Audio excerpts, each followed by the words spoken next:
Երևանը քնած է, բայց անգամ քնի մեջ քաղաքը չի լռում։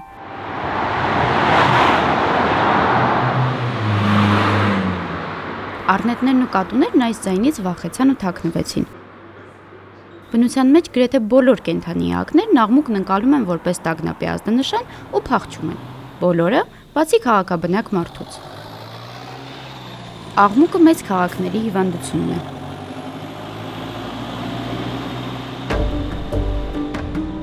Մեծ քաղաքները առհասարակ ապրելու տեղ չեն։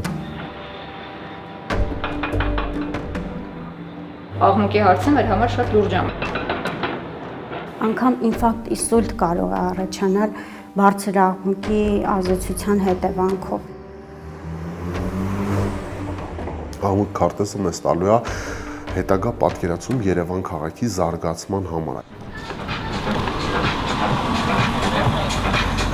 Մարդիկ ասում են թող աշխատեն, թող իրենց գործունեությունը ծավալեն, բայց գիշեր եկավ, գոնե թողեք մենք հանգիստ քնենք, էլի։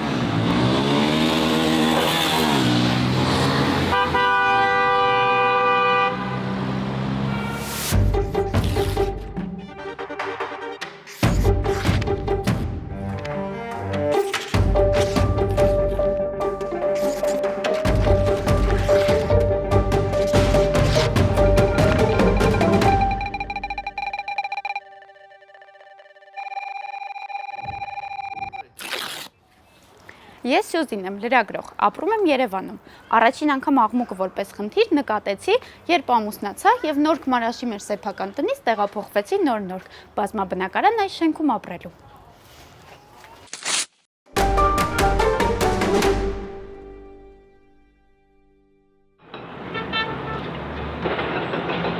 Երևանն աղմկում է շինարարության, տրանսպորտի, մեքենաներից ու փողոցից հնչող բարձր երաժշտության, օդորակիչների, քաղաքական բարձրագույն կոչերի, ժամանցի վայրերի եւ հազար ու մի այլ ձևերով։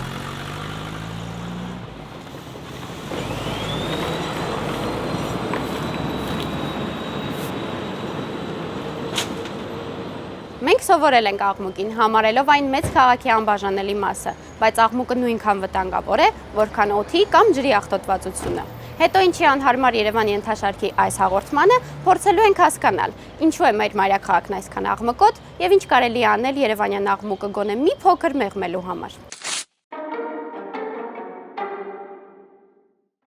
Հենց այս երկու վիդեոները նկարել էի այդ ակտիվ քաղաքացի ծրագրում գցելու համար, որը արդյունք չտվեց։ Մարի Սահակյանի համար լռությունը վաղուց անհասանելի շքեղություն է։ Նրա բնակարանը հայտնվել է բազալտի արտադրամասի ու շինհրապարակի հարևանությամբ։ Այստեղ աղմուկը ոչ միայն լսելի է, այլև տեսանելի, պատերի ու հատակի ամենօրյա ցնցումներով։ Իրանք որ ջարդում են այդ քարերը բազալտը, դրա աղմուկը այնքան շատ է ու այնքան տենց վիբրացիաներ է գալիս, որ մեկը այդ դղրդոցի նման դու զգում ես դա նույնիսկ այս պարագայում, մանավանդ առավոտները, երբ որ դեռ փողոցի աղմուկը սկսած չի լինում։ Բայց թե փողոցի աղմուկի համար, թե տան աղմուկի համար երկուսը էլ տնից ենք աշխատում, որ կանանք աշխատենք, ես ուղղակի օգտագործում եմ ձայնամեկուսիչ ականջակալներ, որի միակ ֆունկցիան ուղղակի ձայնամեկուսացումն է։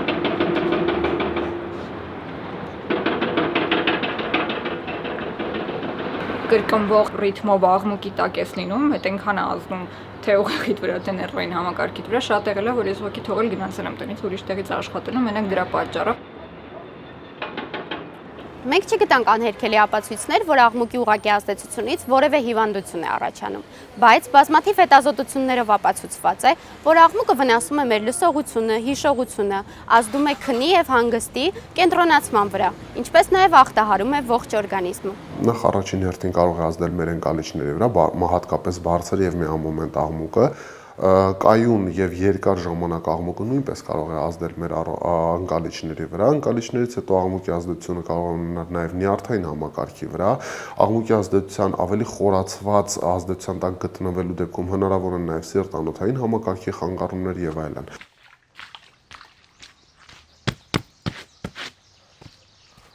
Գյումրեցի լուսանկարիչ օպերատոր Հայկ Բարսեղյանի հասցեն փսկու խուտ բլուրն է, Խոստուբ լեռան դիմաց։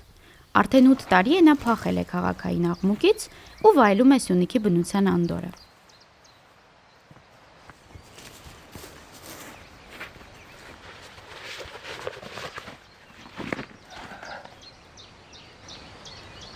Ասում է ընտրության հարց է։ Քաղաքային հարմարավետությունն ես ուզում, քաոտիկ աղմուկով, թե սարերի պարզ կենցաղն ու անտառային ձայները։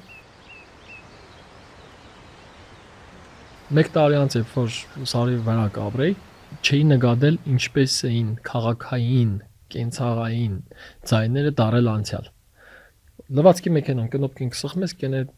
շուտ ձայն կանե, լիֆտը կսխմես, ինչ-որ ձայն կհանե։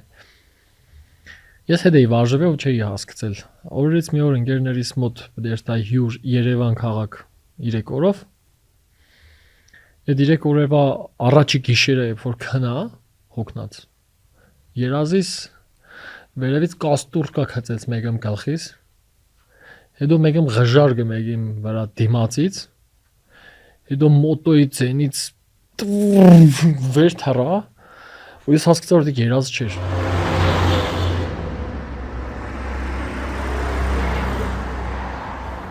Դել երկու օր չկրծա գտնվիմ Երևան քաղաքում եւ անմիջապես քշել եմ հետ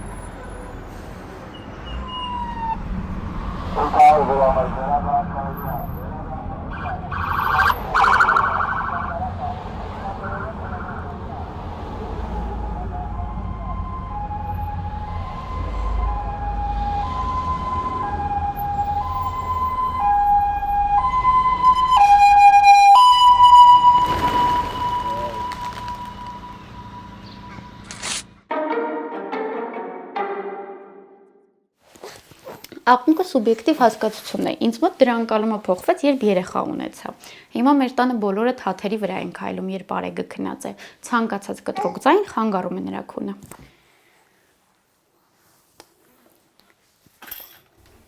Բացատրական բառարանում աղմուկը ձևակերպվում է որպես գոռում, գոչում կամ խառնաշփոթ ձայների ժխոր։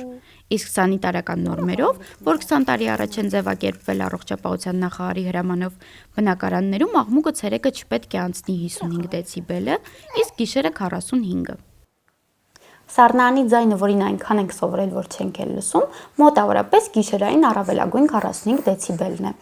Ես հիմա խոսում եմ ցերեկային առավելագույն թույլատրելի 55 դեցիբելին մոտ ձայնով, այսինքն, որպեսզի գերազանցենք թույլատրելի նորմը, բավական է, որ ասենք պատից այն կողմ հարևանի երեխաները մի փոքր ակտիվ խաղան։ Աղմուկի տեսչությունից ենք մի քանի անգամ այցելություններ ունեցել, եկել են մի քանի անգամ մեր մոտից են աղմուկը չափել, մի քանի անգամ իրանց մոտից են աղմուկը չափել, տուգանել են, գնացել են, ասել են, մեզ էլ ասել են, որ հույս չունենաք, որ ավել բան է տեղի ունենալու։ Առողջապահական եւ աշխատանքի տեսչական մարմնի ներկայացուցիչներն էլ են հասկանում, որ տուգանքը լավագույն զսպող մեխանիզմը չէ։ Կոնկրետ շինարարության համար 40-ից 200,000 տուգանքը ցածր է, քանի որ տնտեսվարողին ավելի ձեռնտու է շարունակել իր շինարարական աշխատանքները արագ ավարտել, քան կասեցնել, աղմկամեկուսիչ աշխատանքներ տանել։ Տեսչական մարմինը վերջին 5 տարվա ընթացքում աղմուկի վերաբերյալ 353 բողոք է ստացել, սակայն դրանց ավելի քան 60%-ը պարզապես կարճվել է կամ մերժվել։ 5 տարվա ընթացքում հավաքագրված տուգանքի գումարը բիզնեսի համար ավելի շատ աղմկելու աբոնեմենտ է հիշեցնում, քան իրական պատիժ։ Էլի փոխտու, էլի խախտի, էլի փոխտու, էլի խախտի, էլի փոխտու, էլի խախտի, խախտի փոխտու, փոխտու խախտի, խախտի փոխտու, փոխտու խախտի։ Տեսչական մարմինը ստուգումներից 3 օր առաջ պարտավոր է ծանուցել տնտեսվարողին։ Սա նույնն է, թե ոստիկանը զանգի հանցանք գործածին եւ ասի. 3 օրից գալիս եմ քեզ բռնելու։ Երևան քաղաքի հասարակական կարգի պահպանության ծառայության պետ Ավետիք Բաբայանի հետ մեր զրույցը անցնում է շինարարական աղմուկի տակ։ Մեր նպատակը բացարձակ տնտեսվարողին նեղացնելը կամ տուգանելը չի, այլ մեր քաղաքացիների հանգիստն է, որ մարդիկ ուզում են այդ լղության ժամ գոյություն Երևան քաղաքում, մարդիկ ուզում են քնեն, հանգստանան, ասենք ինձ զանգ ա եղել թեժ գծով ասում են բանա, ստեղ կառուցապատողը շինարարություն անում, ձեն ա գալի ու փոշի է։ Հիմա ոնց այդ մարդուն բացատրես, որ կառուցապատողը ասենք Վարշավյանոց չի, բրի ձեն էլ կհանի, ես էլ կանին էլ կանին։ Հիմա ես մարդկանց իրավունք չունեմ, ասենք օրինական շինթույլտվությունը ստացել են, շինարարություն են, շատ օր գլուխ ստանում են, չեմ կարող ասեմ։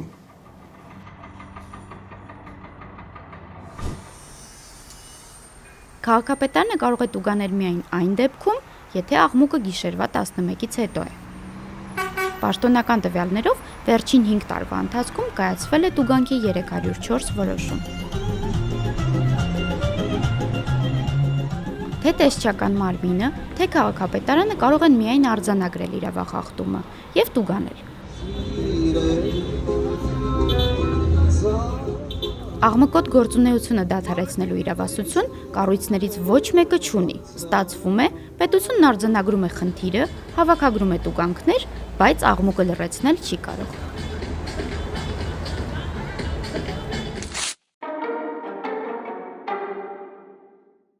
Պետությունը վերջապես փորձում է չափել Երևանի ձայնը։ Առողջապահության նախարարության հիվանդությունների վերահսկման եւ կանխարգելման ազգային կենտրոնը Երևանի աղմուկի քարտեզագրման ծրագիր է սկսել, որը պետք է ցույց տա, թե քաղաքի որ հատվածներն են ամենաաղմկոտը եւ ինչ պատճառով։ Կես դար առաջ 1976 թվականին է Երևանն ունեցել աղմուկի իր քարտեզը։ Նոր քարտեզագրումը մեկնարկել էր 2018-ին եւ նախատեսվում էր ավարտել 2021-ին, բայց համավարակն ու պատերազմը հետաձգեցին պլանավորված աշխատանքները։ Ես նշում եմ ինձ մոտ թղթի վրա, որ տվյալ կետի համար չափման ֆայլի անունը սա է։ Այսինքն արդյունքները վերջում ֆիքսում ենք, կոդերով համապատասխան, հետո արդեն համակարգչային վերլուծությամբ վերլուծում ենք, որ այս կետի աղմուկը այս ժամին, այս օրը, այսքան մակարդակը կազմի։ Մեր նպատակը տարանջատելը չի փողոցային աղմուկը։ Վերջի վերջո մեր բնակչությունը ապրում է նաև սրա աղմուկի ազդեցության տակ, առևտրի կենտրոն ունենք, առևտրի կենտրոնի մոտ չափումներ իրականացնելիս պատկերացեք մարդկանց հոսքը ինչքան շատ է լինում ու մարդկանց լռեցնել, ասենց ասեմ ճակերտավոր անհնար է լինելու։ Իսկ այդ ամեն ինչը հանրագումարային արժեք ենք մենք ստանում։ Քարտեզը Երևանը չի լռեցնի, բայց կարող է քաղաքի աղմուկի կառավարման հիմք դառնալ։ Հնարավոր է այն օգնի հասկանալ, թե ինչ միջամտություններ են պետք աղմուկը նվազեցնելու համար։ Երբ նկարում էինք հետո ինչի այս թողարկումը, հասկացանք, որ աղմուկի մեջ ապրում ենք այնպես, ինչպես օդի մեջ։ Այն միշտ մեզ հետ է։ Պատուհանի այս ու այն կողմում, բակում, փողոցում, մեր ականջակալներում։ Մենք այնքան ենք վարժվել աղմուկին, որ հաճախ չենք էլ նկատում այն։